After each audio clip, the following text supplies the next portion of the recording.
Boa noite a todos. Sejam todos bem-vindos em nossa casa de amor, União Espírita de Maria Eulália. Na noite de hoje, teremos a nossa palestrante amiga, Laura, com o tema A Vida Segue Sempre em Frente. Seja bem-vinda, Laura. Boa noite. Vou ficar aqui sentada para dar boa noite para esta turma aqui. Boa noite, gente. Bom, essa noite nós vamos conversar sobre esse tema, um tema assim que parece super simples. A gente vai conversar sobre a nossa vida. E é sempre bom a gente conversar sobre a nossa vida para a gente estar sempre relembrando o que a gente já sabe, mas que a gente precisa colocar em prática. Então, por isso, na verdade, quando eu comecei a escrever, eu não sabia qual seria o tema. Para mim, era só a vida. Eu queria falar sobre a vida. E, de repente, quando eu finalizei, eu falei, não, mas o tema correto é a vida sempre segue em frente. Sempre. A gente está sempre avançando.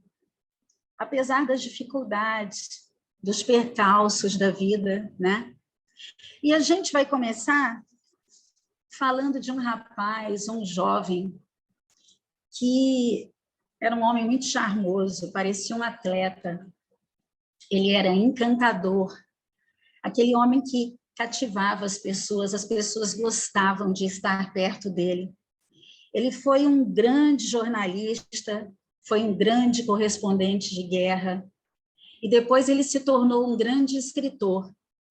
E alguns de vocês já devem ter lido algumas das obras dele.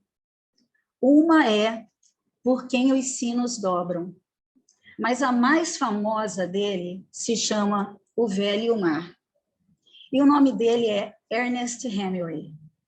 Foi um jornalista e um grande escritor. Uma pessoa muito querida, que viveu intensamente, ele viveu tudo que ele tinha direito. Para começar, ele casou 4 vezes. Ele era louco pelas mulheres. A sua 4ª mulher era apaixonada por ele. Ele adorava armas, ele tinha coleções de armas, de espingardas. Tratava as armas como se fossem filhos dele. Já não tratava os filhos tão bem. Ele tinha problema de relacionamento com todos os filhos. E numa determinada idade, ele começou a beber. E ele já não conseguia mais vencer o vício do alcoolismo. E com o alcoolismo vieram as doenças, e com as doenças ele atingiu a velhice. E por volta dos 60 anos, ele já tinha se internado muitas vezes. Mas lembram que ele era muito charmoso, ele tinha uma lábia. Ele entrava no hospital, passava conversa nos médicos, nos enfermeiros. Ele dizia que já estava bom, que estava regenerado, não ia mais beber. E todo mundo liberava ele para casa. A mulher apaixonada por ele, e também alcoólatra, não achava que era problema ter bebido em casa. E nem acreditava que ele precisasse tanto se internar. Numa dessas idas e vindas, quando ele voltou para casa, ele falou, não, dessa vez eu estou totalmente transformado.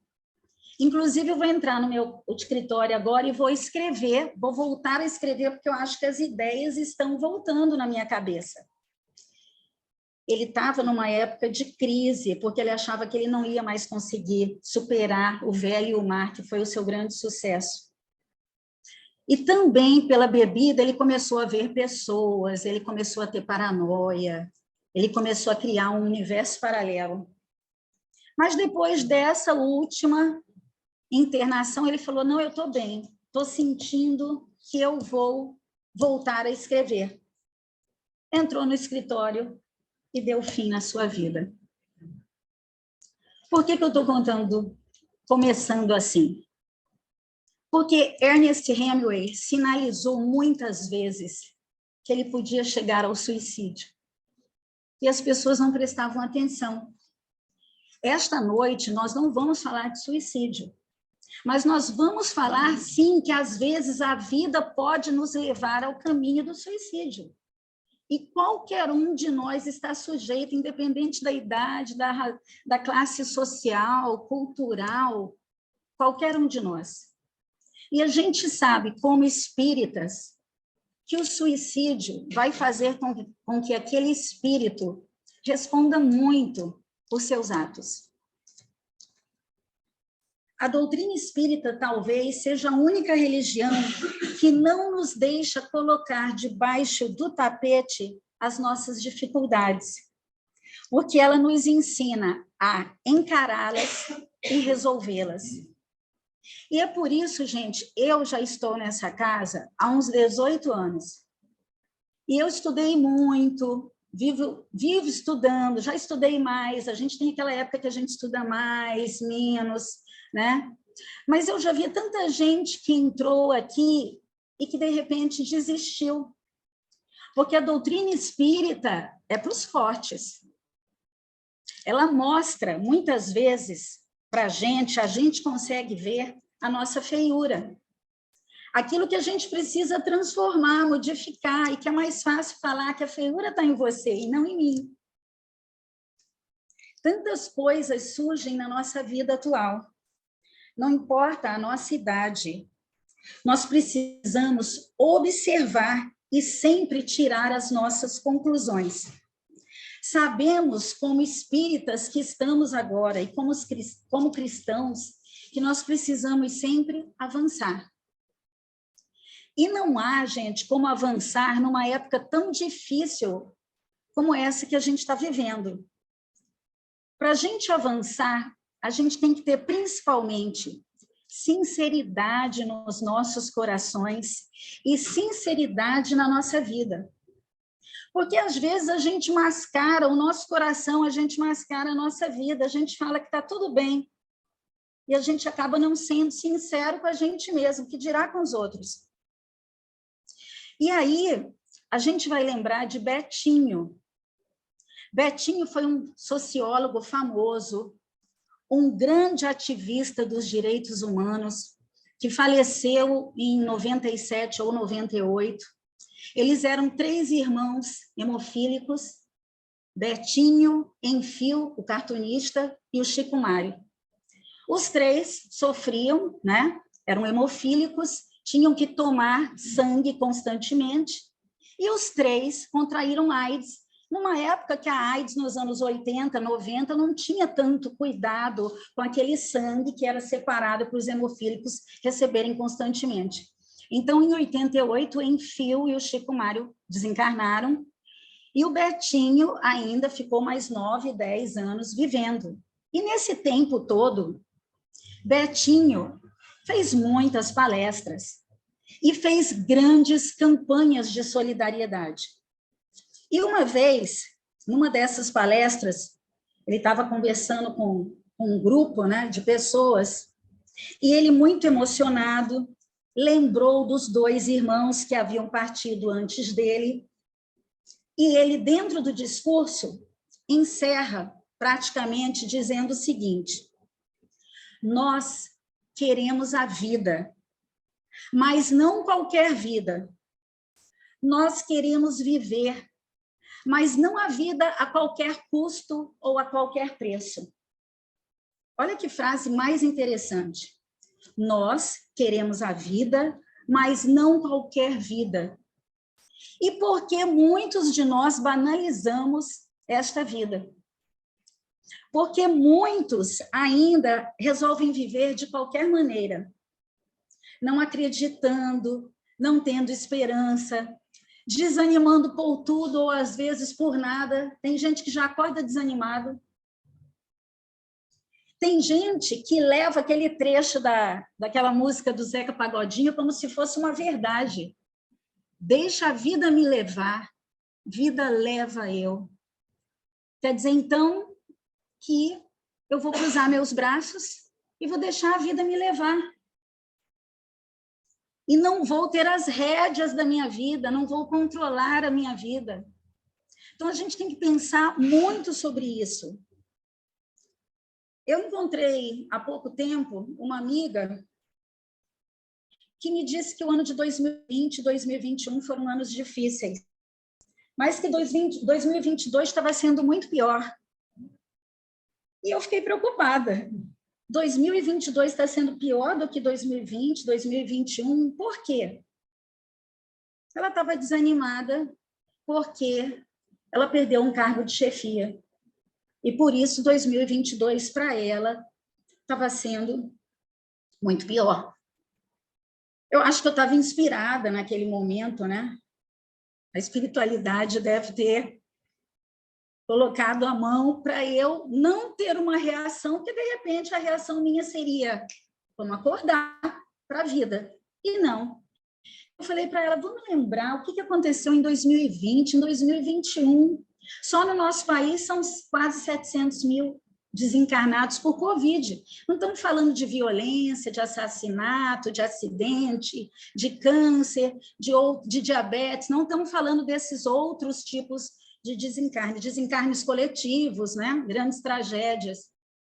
2020, 2021, a gente estava tudo preso dentro de casa, a gente estava usando máscara, a gente não via os nossos parentes.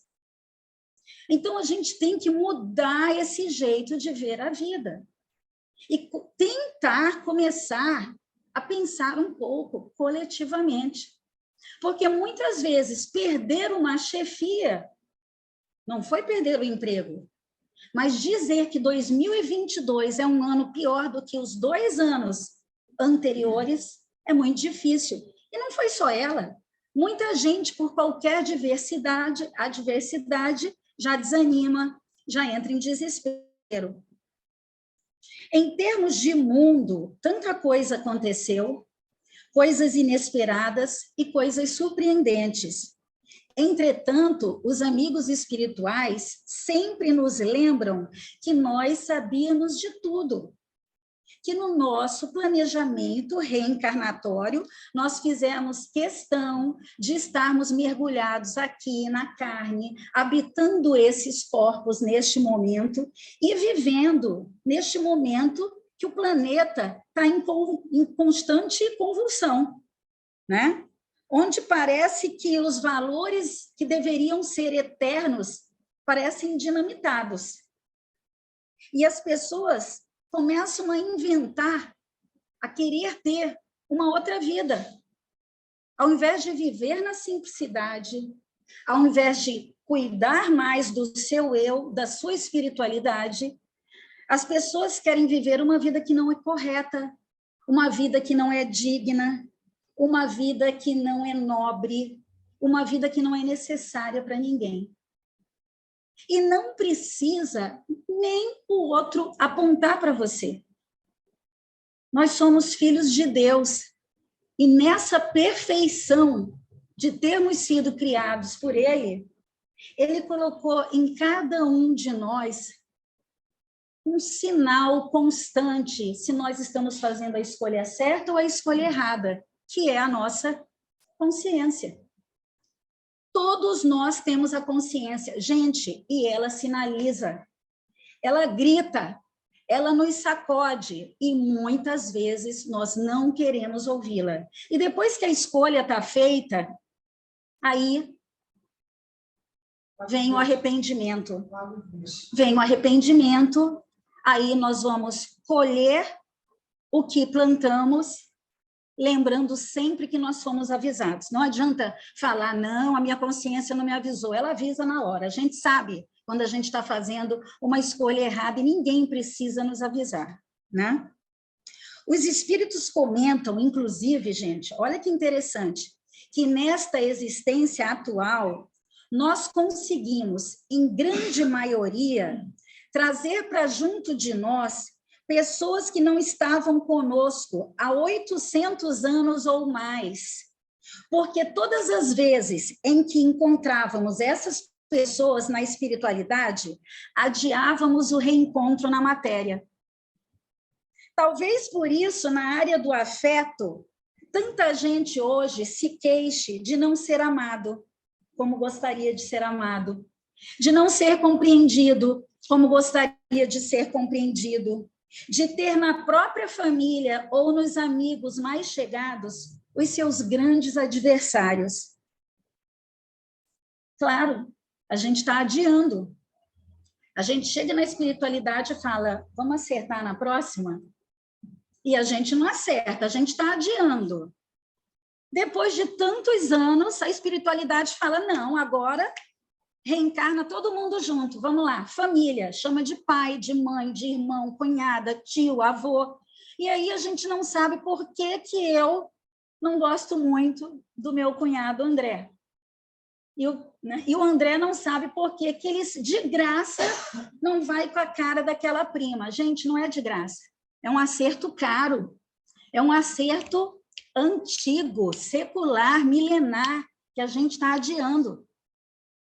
E dizem os espíritos que é muito provável que nós tenhamos mergulhado desta vez com a proposta de, pela primeira vez, retornarmos um dia após a morte física de maneira melhor e mais positiva.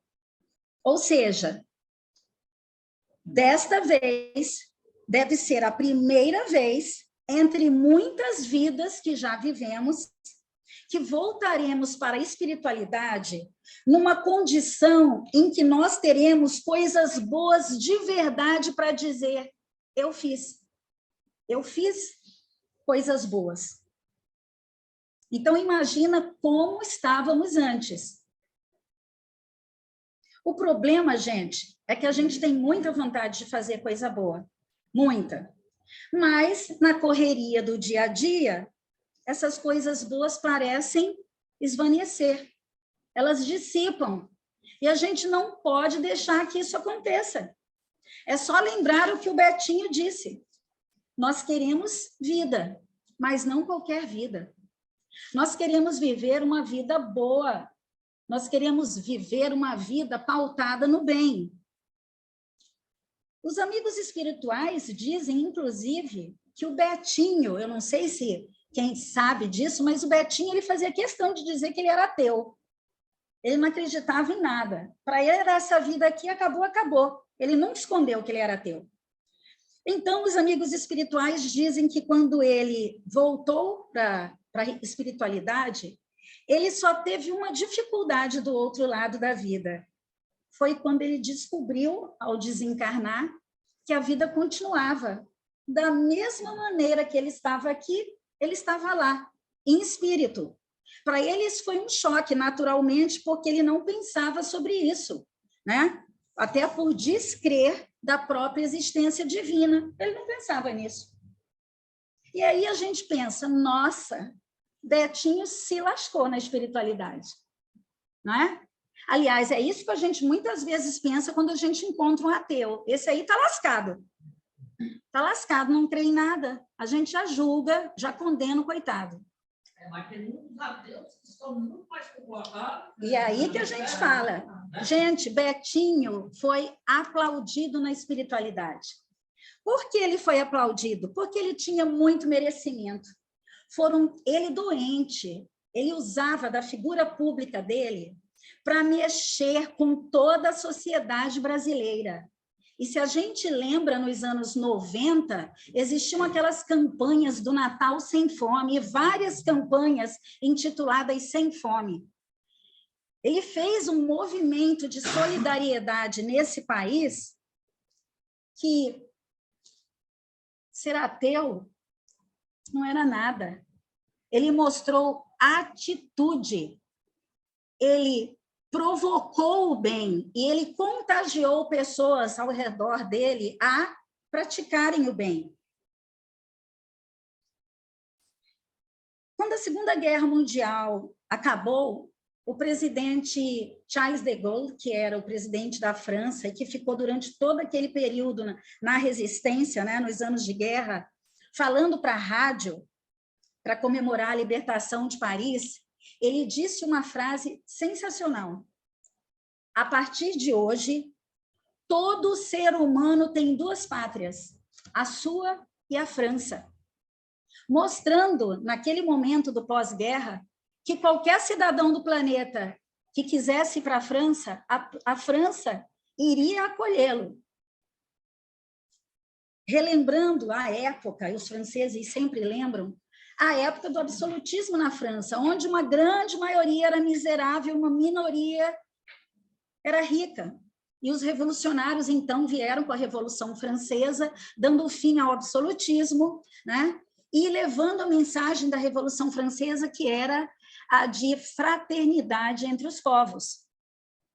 Mas nem a França e nenhum país tem agido assim ultimamente, com o fluxo de refugiados que saem dos seus países por conta da miséria, da fome, das guerras, e a grande maioria das pessoas ainda sente medo desses refugiados. Inclusive, um casal aqui no Brasil recebeu um cidadão sírio com um filho de 8 anos. A mãe estava na igreja rezando na Síria, largaram uma bomba, todos morreram dentro da igreja, mas o pai conseguiu fugir com o filho de 8 anos, veio para o Brasil, foi recebido pela comunidade síria, pelos brasileiros. A gente sabe que brasileiro é um povo hospitaleiro, a gente ainda corre na frente, porque a gente gosta de praticar o bem, muitas vezes. Então, montaram uma casinha para o sírio e para o filho, colocaram as coisas de urgência para eles ali. E o dia que ele recebeu a casa, ele disse o seguinte: vocês brasileiros têm uma riqueza que não imaginam. Aqui é o único lugar que eu vou dormir com meu filho e eu sei que eu vou acordar vivo no dia seguinte. A gente sabe que o Brasil não é perfeito, a gente sabe que a gente vive num país violento, porém, nós não vivemos numa linha de guerra. Nós não vemos bombas caindo e hoje vamos dormir, amanhã pode ser que caiu uma bomba na cabeça e morreu todo mundo. Ninguém amanhã vai acordar saindo de casa com um filho, catando roupa e tendo que cruzar uma fronteira de um país para o outro, porque o seu país está sendo invadido. Então, são esses pequenos detalhes que a gente tem que mostrar uma reação positiva diante da vida e não desanimar. As situações que ocorrem no nosso dia a dia não são fáceis, mas a dificuldade maior é sempre a do nosso próprio coração. Joana de Ângeles já disse que o maior inimigo da criatura humana é a própria criatura humana. O meu maior inimigo sou eu. Por que não me transformar no meu maior amigo? Por que não me conhecer mais? Por que não me dedicar mais tempo para mim? Nós sabemos que precisamos nos transformar, mas ainda somos muito relutantes. Nós sabemos que precisamos fazer muito pelo outro, mas ainda nos recusamos a fazer. E mais ainda, nós somos conscientes das dores de muitos que chegam até nós e nós não os compreendemos. E aí a gente pensa, mas eu tenho ido à casa espírita, eu recebo passe, eu tomo água fluidificada, eu estou na palestra online toda segunda-noite, e ainda me acontece tudo isso? Mas acontece, já parou para pensar?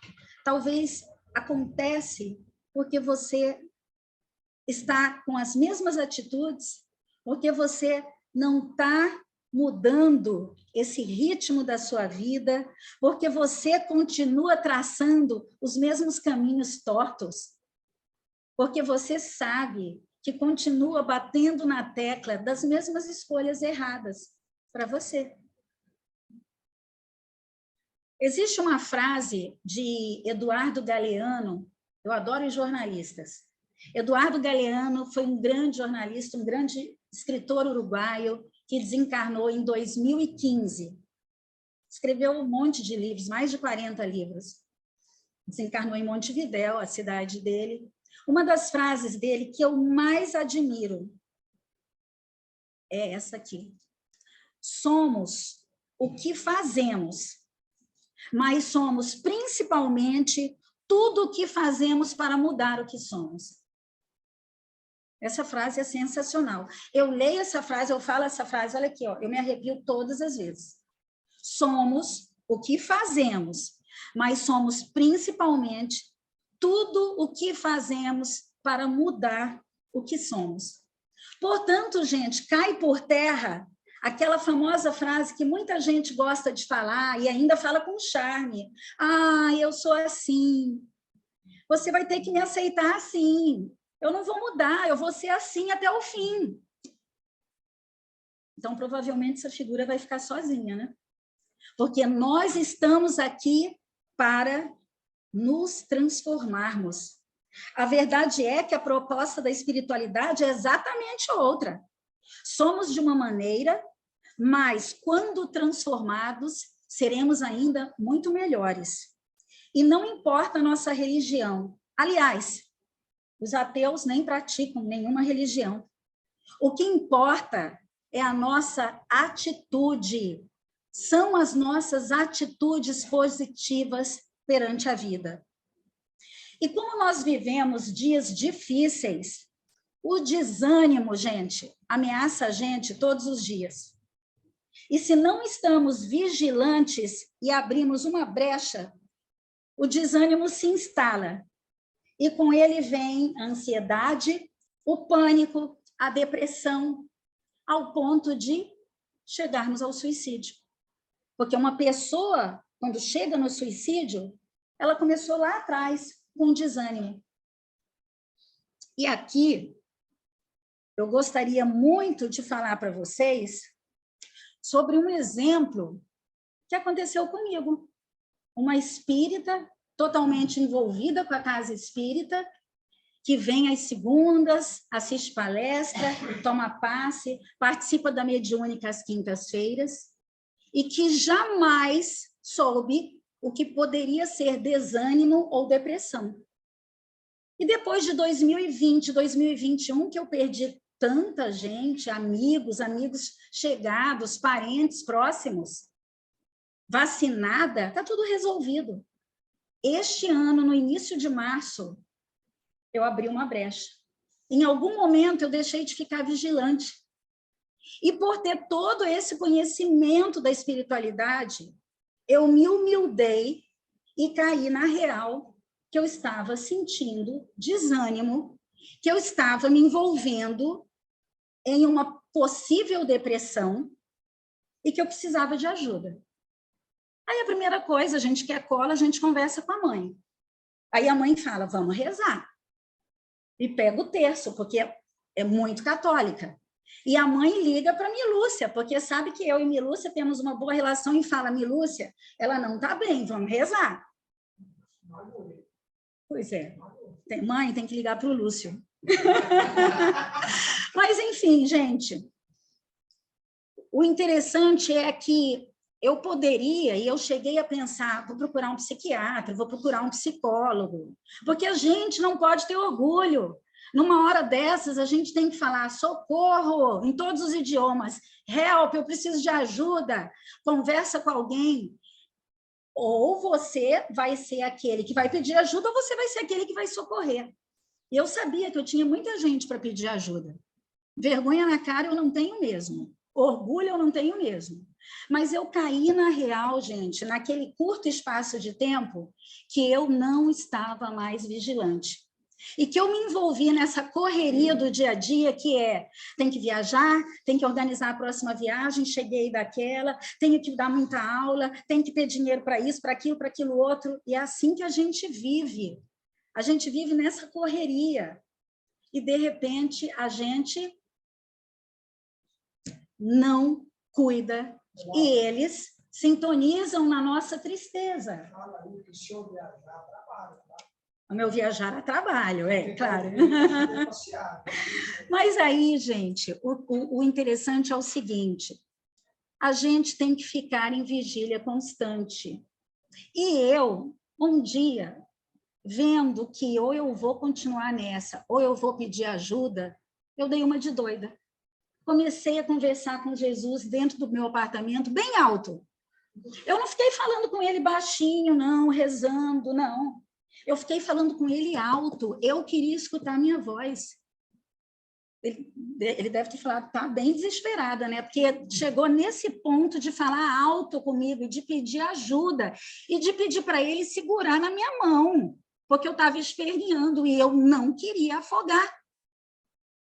Mas, gente, isso porque existe uma doutrina espírita, porque existem os mentores da casa, porque existe a minha mentora, o meu anjo da guarda. Mesmo assim, eu quase entrei por esse caminho torto. Não vai mais acontecer? É claro que pode acontecer. É só a gente baixar a guarda. Os amigos, os nossos irmãos da espiritualidade, do mesmo jeito que nós temos os superiores, nós temos os inferiores, e que eles vão aproximar da gente para potencializar o nosso medo, a nossa tristeza, o nosso desânimo, a nossa ansiedade, o nosso desespero.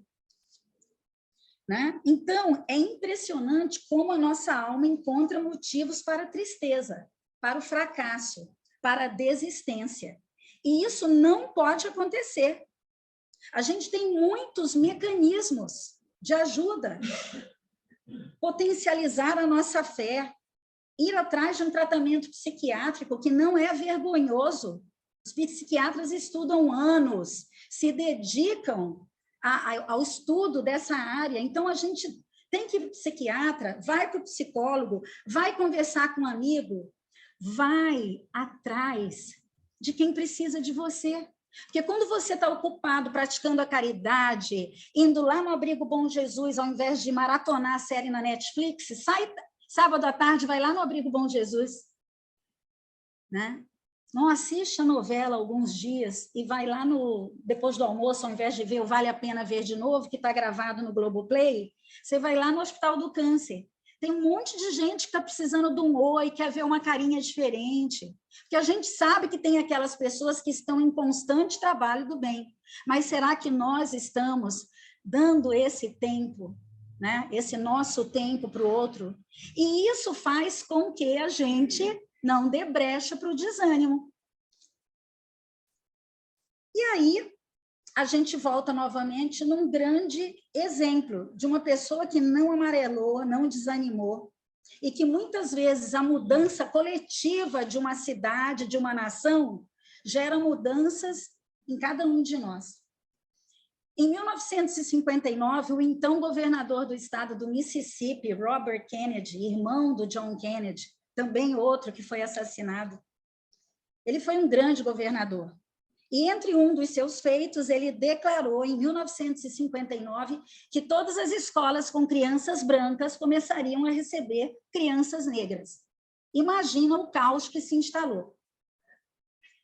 Uma menininha, a mãe colocou ela com o vestido mais lindo, e ela, negra, com 6 anos, foi para a escola.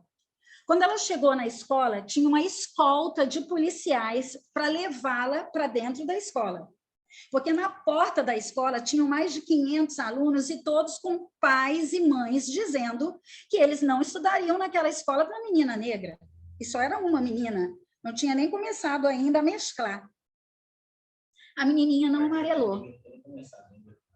A televisão estava lá, tudo filmado, os protestos dos pais. As crianças, coitadas, nem sabiam o que estava acontecendo, pai e mãe que gritava que crianças brancas não estudariam com crianças negras. A menininha não amarelou. Ela entrou na escola, escoltada pelos policiais, foi para a sala de aula, sentou e a professora, muito educada, uma professora branca, nem todo lado da menininha, pegou o livro e falou: vamos aprender, vamos estudar. E aquele dia elas passaram tranquilamente, como se a escola tivesse lotada de alunos e tivesse no ritmo normal. E isso aconteceu durante muitos dias. A menininha, a professora, a escola vazia e a aula normal. Semanas, meses, e o governador não arredou o pé. Depois de meses, os pais e mães se deram por vencidos e levaram toda a criançada branca para a escola. E a partir daquele dia começou o fluxo de crianças negras dentro das escolas. O Edito Barçanducci, quando mudou o nome do colégio, o colégio Allan Kardec. O que aconteceu foi o seguinte, 50 anos depois, para jantar, então, na Casa Branca com o presidente Barack Obama, o primeiro presidente afro-americano. E quando essa mulher entrou lá, o Barack Obama levou-a numa sala, na Casa Branca, numa das salas, e ela ficou emocionada quando ela viu um quadro pintado gigante, que era ela, aos 6 anos, escoltada pelos policiais, entrando na escola. Ela ficou muito emocionada. Na verdade, ela não tinha entendido por que ela tinha sido convidada. E aí, o Barack Obama abraçou-a, apontou para o quadro e disse para ela: eu lhe convidei para jantar para agradecer, porque se não fosse você naquele dia, hoje, provavelmente, eu não estaria aqui. Se aquela garotinha tivesse amarelado e voltasse para casa chorando, quando surgiria uma outra oportunidade? Não só... quando tudo começa a dar certo, a gente tem que sentir o fluxo da maré e ir nessa maré. O governador, anos depois, foi assassinado. Aquele governador maravilhoso que se bateu o pé e ficou irredutível. Não vão voltar para a aula? Tudo bem, a menina vai ficar tendo aula sozinha. Então, como eu disse antes, a história coletiva de uma cidade, de um país, se ela tem que ser modificada, a nossa vida, com certeza, também o será. A vida da garotinha foi modificada. A vida de todas as crianças negras daquele país foi modificada, a ponto de um cidadão chegar à presidência do país. Nós, às vezes, temos aquelas fases difíceis, complicadas. Muitas vezes a gente quer ignorar a dificuldade, a gente quer largar a mão de família, não quer mais olhar para a cara de marido e esposa, não aguenta mais filho, não quer ir no trabalho, não tem? Às vezes a gente quer se trancar e falar, eu quero que o mundo se exploda. Mas existe um provérbio chinês interessantíssimo para a gente pensar muito sobre ele. As árvores querem ficar quietas, mas o vento não deixa.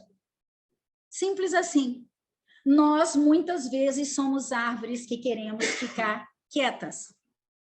Vento da vida não nos deixa em paz. Ele nos sacode. Desanima.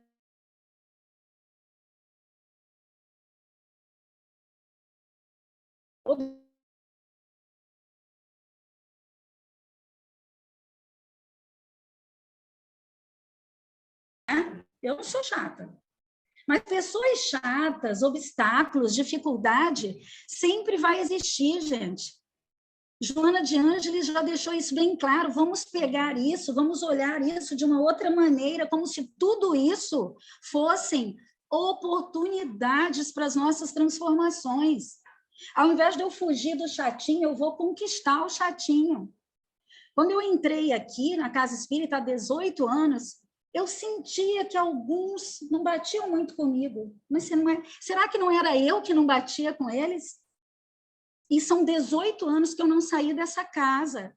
E tem gente que muda de casa em casa, de igreja em igreja. Não é melhor a gente fincar? Eu finquei a barraca aqui e falei, daqui eu não saio mais. Eu vou gostar de todo mundo, eles vão gostar de mim. É óbvio, gente, que ninguém gosta de todo mundo, tudo igual, que não é aquele amor, todos nós somos humanos, não é mesmo? Todos nós temos nossas diferenças.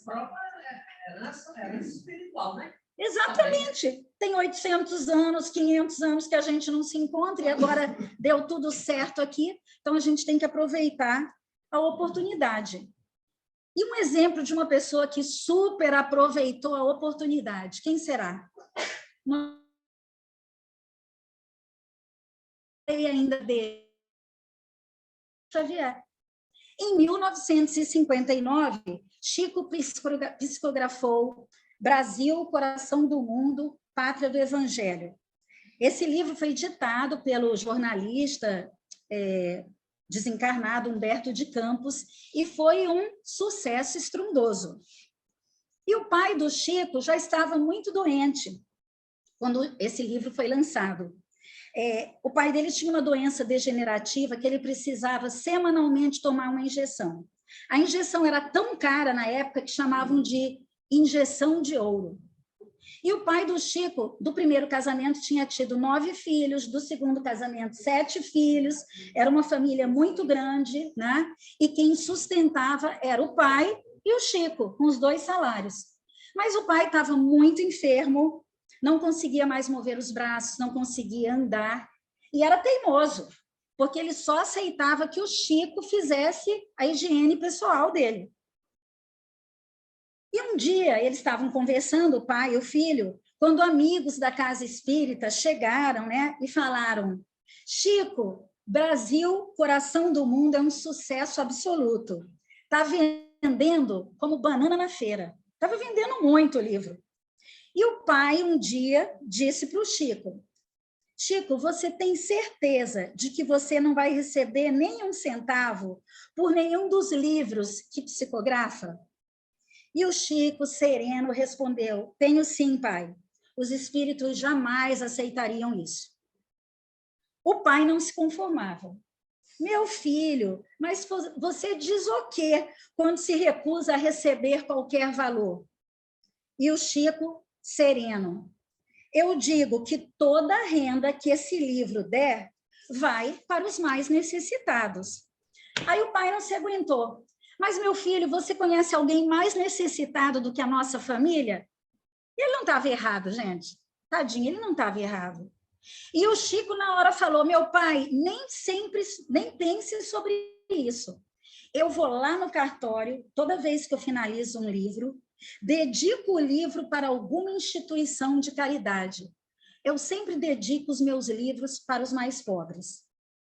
E o Chico começou realmente a ficar sem graça, porque ele não sabia mais o que responder para o pai. E o pai percebeu que o Chico já chorava, porque ele não podia retroceder no seu compromisso com a espiritualidade. Então o pai teve uma saída. Ele disse o seguinte: meu filho, eu vou prometer uma coisa para você.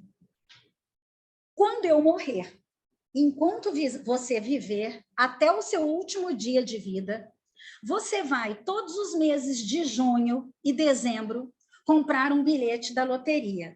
E eu, quando estiver lá do outro lado, vou dar um jeito de parar a roleta justamente no número que você comprou. Eu prometo. É junho e dezembro, hein, Chico? Porque são os 2 meses que saem os 2 maiores prêmios. E o Chico, muitos anos depois, numa conversa, disse assim: eu tenho certeza que a obediência ao meu pai me faz pensar sobre isso até hoje. E até hoje, e até o último dia da minha existência, eu vou comprar o bilhete de junho e de dezembro. Embora Emmanuel já tenha me dito muitas vezes: por que você faz isso, Chico? Isso não vai dar em nada. Seu pai só quis te dar uma esperança. Esse bilhete não vai sair nunca. Emmanuel sempre jogando a real para Chico. E o bilhete nunca saiu. Mas a verdade é que Chico nunca desanimou nessa vida. E ele viveu sempre dentro da simplicidade, da humildade, cuidando dos outros, se doando para os outros. E aí a gente pula de Chico Xavier para um outro exemplo famosíssimo, chamado Albert Einstein. Einstein, gente, coitadinho, ninguém fazia aquela criança ler nem escrever. Ele não conseguia. Com 9 anos de idade, já é tarde. Com 9 anos, ele conseguiu ser alfabetizado. Com 9 anos. As crianças alfabetizam muito mais cedo, né? E aí, o professor, para informar aos pais dele que havia sido alfabetizado, disse na frente do Albert: apesar de finalmente, aos 9 anos, ele ter aprendido a ler e a escrever, não se iludam. O filho de vocês é um caso perdido. Gente, olha que responsabilidade desse professor. Vamos nos colocar no lugar desse professor, como nós somos responsáveis pelas nossas falas, pelo que a gente, de repente, fala, esse menino não vai dar em nada, essa menina não vai vingar, não é assim que a gente fala? Isso não vai vingar, não quer saber de estudar. Gente, a responsabilidade de um pai, de uma mãe, de um irmão mais velho, de um chefe, de repente, que está ali. Eu lembro o Gil do Vigor, que falou um dia desses na televisão, que quando ele entrou para a economia, e com muita dificuldade ele entrou na faculdade, e alguém virou, ele tirava nota baixa no início, e alguém virou e falou assim, o dia que o Gil tirar 10, essa turma aqui já formou todinha. Sabe o que o Gil disse? Que aquele cara desistiu do curso no meio do caminho. E o Gil hoje está aí no pós-doutorado dele em economia. Então, gente, o Gil, quando escutou aquilo, ele podia falar, cara, eu não vou conseguir jamais tirar um 10 na minha vida. Essa é a minha carapuça. E desistia do curso. Einstein, quando escutou aquilo, que ele era um caso perdido aos 9 anos, ele podia muito bem ter desistido. Mas Einstein era um gênio, que veio com um planejamento espiritual totalmente programado, cumpriu a missão dele todinha, retornou para a espiritualidade em 1955, e entre outros grandes feitos, porque foram muitos, o maior deles foi ele ter formulado a teoria da relatividade.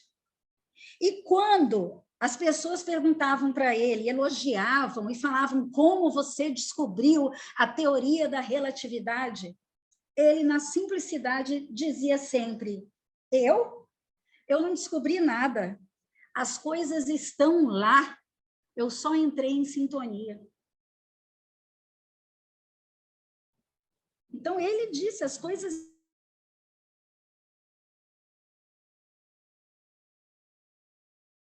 todo mundo conhece, é aquela do cabelo que ele nunca penteava, com a língua para fora, fazendo uma careta. Ele detestava ser fotografado. E um dia, alguém perguntou para ele, depois de muitos anos que ele fez a foto, por que ele tinha feito aquela careta? E eu pensei, deve ser para o professor dele, né? Onde você estiver, olha eu aqui. Mas não foi não, gente. Aquela careta, ele fala que ele botou a língua. Ali ele quis dizer, não se levem tão a sério.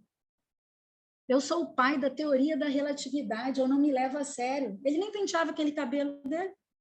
Então, ali ele quis dizer, não se levem tão a sério e façam o que for possível para vencer as suas dificuldades.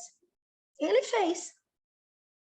Né? Ele fez, ele foi um grande exemplo. O problema, gente, é que nós desistimos no meio do caminho.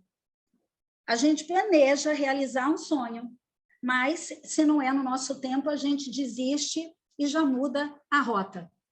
A grande maioria de nós, não insiste, não persiste e desiste.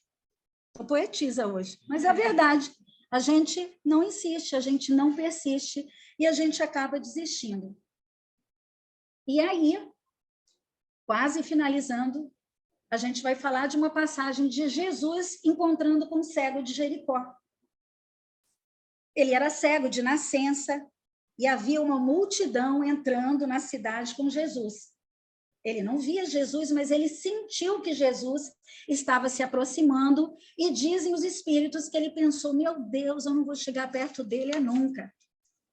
Mas Jesus, que estava entrando na cidade com a multidão, sentiu a presença do cego, chamou 2 discípulos, pediu que o trouxessem lá do final da multidão. E todo mundo conhecia o cego, né? Porque ele nasceu naquela cidade, era cego de nascença, mendigava desde menino, tá? E quando ele chega na frente de Jesus, Jesus pergunta, que queres que eu te faça? Jesus pergunta, gente, porque ele respeitava tanto a vontade livre daquela alma. Ele não foi chegando e impondo, quer ser cego? Não. Ele perguntou, que queres que eu te faça? Senhor, que eu veja. E Jesus olha para ele e fala, eu quero. Imaginem o que era e o que é Jesus querer. Jesus jogando toda a energia lançada sobre você. Eu senti isso. Em março, lá no meu apartamento, não chora, Rita. Sozinha, eu falei para ele, segura na minha mão que eu não quero afogar. E a gente, muitas vezes, tem vergonha de falar com Jesus, gente. Agora, como diz o cuiabano, que eu sou cuiabana, agora onde? Vergonha, agora quando? Agora, o que é esse? Vergonha de conversar com Jesus. E aí, gente, o cego finalmente volta a enxergar. E a multidão, como até hoje, ao invés de falar, o cego voltou a enxergar, não.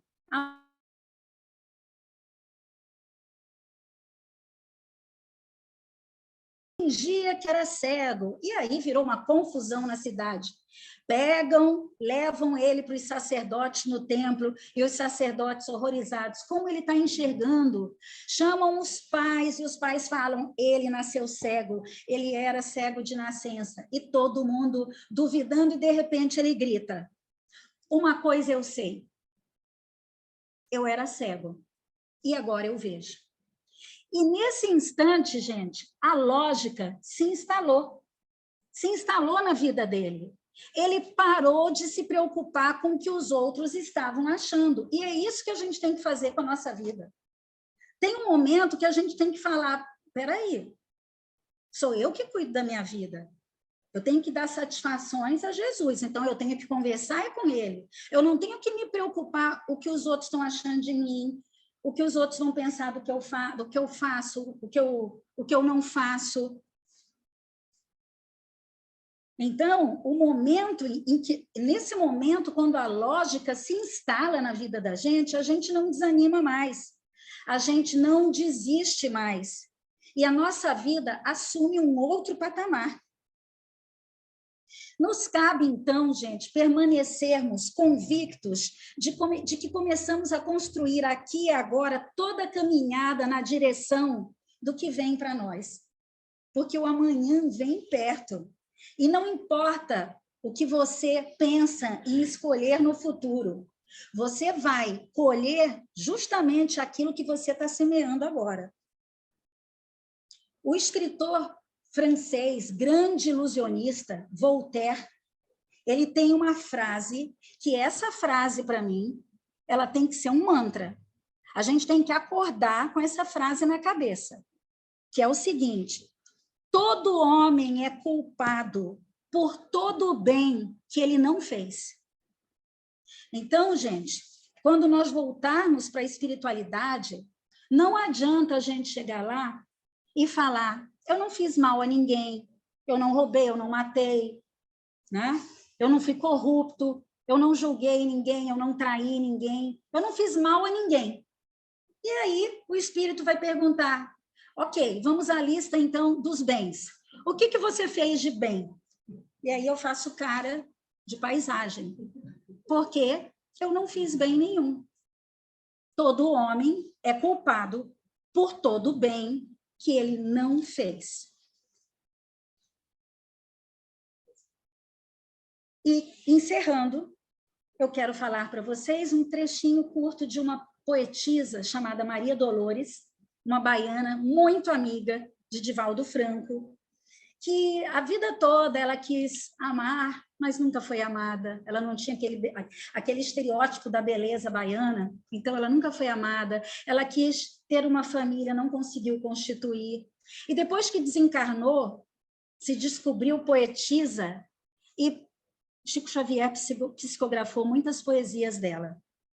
Uma delas dizia o seguinte: Senhor, quando eu era criança e o Natal chegava, eu te pedia sempre uma boneca, que nunca me veio. Quando jovem, eu sempre te pedi um amor, que nunca me veio. Hoje, alma livre que sou no além, eu te peço. Jesus, nunca me dê aquilo que eu mais queira.